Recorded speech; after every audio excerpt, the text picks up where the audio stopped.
Lupak na sir. Pinakagang salamat, ma'am, ha? Actually, si ma'am, nagdugay na nag-chat ako si ma'am. If I'm not mistaken, if I remember, that was October. Oo. Thank you so much, ma'am. Kung ato ka pa na natin sa interview sa kapuso mo, Jessica Soho, atong boxing sa bahay, you can still watch. Just visit the official Facebook page. It's Pia Bruno Forstrand.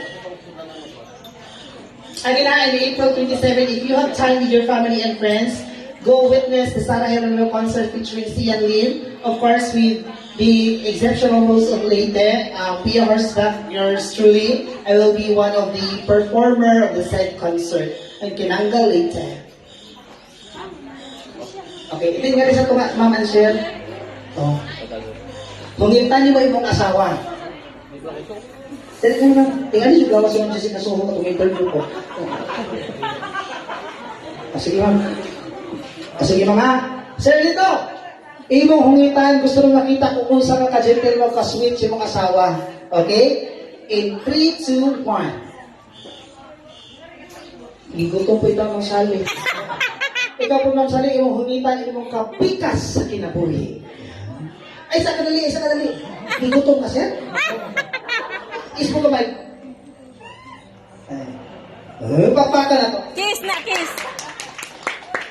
Sa akong tanang buhay, dugal ako na, sir, Kiss last pa. na sa dito. Last na lang. Ikilisap ko ay. Oh, bakit kita sa inyong kasal? Kiss. So ako wala si father, ha? Ay! Lito Estrada, you may now kiss the host. Ay, sorry.